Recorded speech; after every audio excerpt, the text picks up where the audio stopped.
Welcome to Arvik.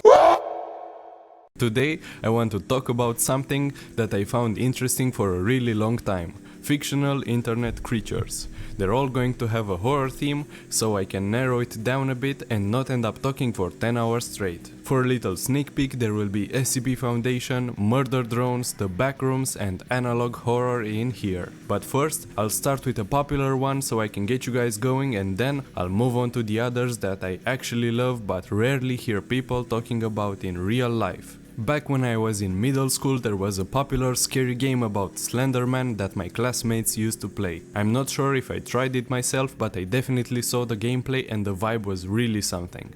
In the game, you need to collect some notes while being haunted by this sharp-dressed, faceless tall guy that distorts your field of view when he gets close. Apparently, this creature originates from a meme on a website called Something Awful, which is labeled as a comedy website, but it certainly caused some major chaos. I was doing some online surfing to refresh my memory when I discovered that two girls actually attempted a crime in the name of Slenderman. That was way darker than I expected. I wasn't even planning to include him at first, but reading about that was just too wild to ignore. Thankfully, the girl made it out alive. The whole situation is terrible, so be careful out there. And seriously, if you ever feel the urge to try strange rituals, maybe just try a new tea or go for a walk. Do both at 3 AM if you're feeling adventurous, but keep it harmless, alright? Speaking of dark stories, but fictional this time, my next pick is Cyn, or the Absolute Solver from Murder Drones. She's responsible for some of the wildest, most violent moments in the story. I haven't managed to convince any of my friends to watch it yet, but trust me, it gets really cool. Watch the show! Cyn is a robot from the far future who started malfunctioning and was put away but never properly disposed of, leading to her corruption. Spoilers for the next few seconds. She ended up killing the humans in her house and even made herself a pretty Halloween costume for the final fight using the skin of her human owner, a girl named Tessa. And yeah, she completely destroyed the main characters until the end. Cyn has basically any ability you could think of. She's a walking apocalypse, shape-shifting, insane strength, speed, flying, the Force from Star Wars, holograms and even black holes. And the best part, blowing her up and even taking her head off doesn't slow her down, it's only a game to her. What makes her so memorable is her voice, which is much more robotic than any other character like Anne, and I think her voice actor did such an amazing job. It's also really fun to see her silly personality that heavily clashes with the level of violence on screen. For a show on YouTube, Murder Drones is spectacular and a masterpiece in 3D animation with a 10 out of 10 villain. The fact that the characters are robots lets them get away with so much more, and the fights are really unique and flashy. Quick break, just a second. Before I move on to the next part, please consider subscribing because you'll help me reach 1000 subs and get really happy while also seeing more from me in the future. Now back to the action. My next entry on the list is going to be about the Backrooms. Initially, the Backrooms was a post about no clipping and getting lost in an endless building all by yourself, which is already scary, but the fans decided to take it up a notch. They kept adding levels and creatures for the poor humans who got stuck to deal with, like they were in the creation phase of a video game. The Backrooms has a website with all of it like an encyclopedia for this fictional world, and it's full of creatures like smilers, hounds, partygoers, teen killers like Cyn, but somehow more disturbing, and also guides on how to act in order to survive encounters with all of them. This documentation even makes sense canonically because the survivors in this plane of existence still have access to Wi-Fi. I even tried to add an article on the website myself because anyone can try, but some stupid moderators deleted it because it wasn't original enough for their terrible taste. It was a building located in level 11 that was an office with plants that make anything surrounded by them silent and invisible, making exploration and dealing with entities scary and challenging. Anyway, what I like about Backrooms creatures is that they feel adapted to their habitat and make it more intense and interesting. The scariest creature type is definitely the partygoer because it's smart and also very dangerous. They set traps, write messages, trick people and can even turn humans into one of them. Basically the slow, nerd cousins of volatiles from Dying Light. And I mean the last part, because these monsters know programming. They write code and edit the official website adding false information and smiley faces. Deranged bastards.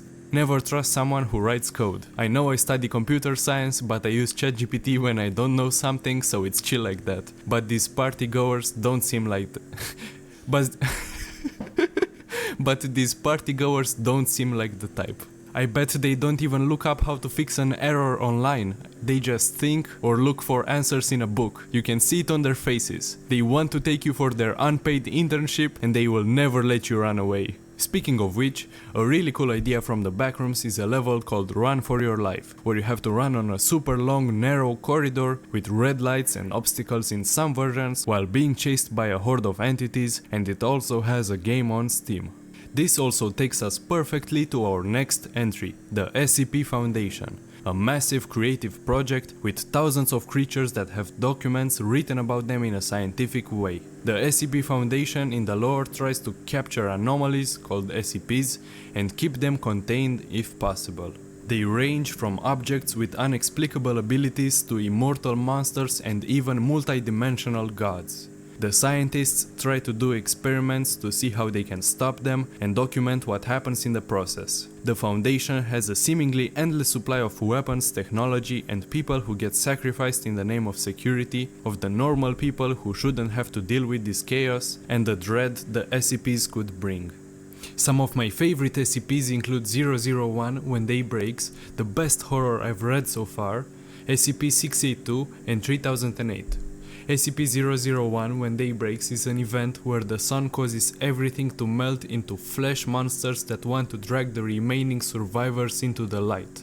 SCP-682, also known as the Hard to Destroy reptile, is famous for its insane durability and violence, resulting in a bunch of fights and cool ways to try to contain it. 3008 is similar to an endless horror survival world, but inside of an IKEA with big, faceless Slenderman-like employees. There's also SCP-012, a really cool concept of a song that makes you want to finish writing its notes with your own blood, and 914, a machine that can destroy or upgrade anything to a supernatural level. They aren't exactly creatures, but I had to include them because of the cool factor. I have a question for you. Do you know what's scarier than being a guard in the SCP Foundation or opening a game on your phone with max volume during a class where everyone is silent? Analog horror, or at least it was for me. I heard about the Mandela catalog, but I could never bring myself to get into it because it felt cursed, so I switched to something that I thought to be less scary initially, Vita Carnis. I saw that it was more like an alternative Earth but with weird creatures, and that was interesting, but I really suck when it comes to watching horror stuff, to be honest. When there is a tense atmosphere and jump scares take their time before happening, it really gets to me for some reason. I don't really scare easily from stuff in real life, but when it comes to analog horror, it's so different from that. It took me 3 tries to watch the mimic part from Vita Carnis because of the scene where someone is hiding in a closet and you can hear the mimic coming and then you see the hand before the jump scare. It's so slow and the stress really builds up. Absolutely terrifying in my opinion. The mimic from Vita Carnis is just some basic monster that hunts humans, but there was something about it that really got to me, so I had to include it. The other creatures from that show were okay, but nothing to write home about, just a bit gross or weird at most. So that was it for today. Thank you so much for watching until the end. Since you stuck around, maybe consider subscribing. You'll see more from me in the future and you'll also make me really happy. It's a win-win. Anyway, have the best day ever and see you later.